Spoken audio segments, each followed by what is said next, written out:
এটা পোলা বানাইলাম, পোলাটায় কষ্টটাও বোঝে না, ও সারাদিন খালি ঘুরিয়ে বেড়ায়। ও আজ গায়ক, ওর দেহা মন আইস। আব্বা 100 টাকা দাও, বন্ধু বান্ধব তো ঘুরতে যাবো। সারাদিন টই টই করে খালি ঘোরো আর আইয়ে খালি টাহা চাও। তোর মায়ও নাই আর সব কাম মোর আল্লাহর হর লাগে। তুই তুই তুই পয়ে তুই কিচ্ছু বোঝো না, তুই বাপের কষ্টটাই বোঝো না। তোর নান পাওয়া লাগবে না, যা করতে বাইরা। আমি তোমার কষ্ট বুঝি না না আব্বা, ঠিক আছে আমি তোমার কইরা দেখাচ্ছি, দাঁড়াও তুমি।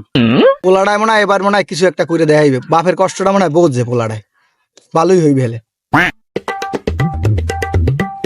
বাবা তোমার আর কষ্ট করা লাগবো না, তোমার কষ্টের দিন শেষ। বাবা তুমি এমন কি ভালো কাজটা করছো যে আমার সুখের দিন এই গেছে? কি এমন ভালো কাজটা কত বাবা? তোমার বোমারে লইয়া পড়ছি বিয়া কইরা। আব্বা আব্বা সালাম করো।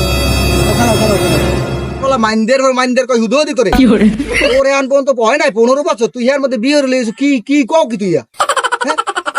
তোর বাপের কষ্টটা তোর বাপের না আন পর্যন্ত বিয়া, তুই বিয়ে হলে লইয়েছো কও কি তুই এগুলো?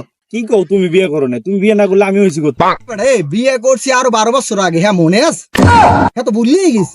তোমার কষ্টের জন্য তো আমি নিয়ে আসছি, রান্না করার জন্য কোনো লোক নেই, এই জন্য নিয়ে আসছি। তোর নান পাওয়া লাগবে না, যা বাইরে কর দিয়া। বাপের কষ্ট করে না বোঝে লাগবে না, যা।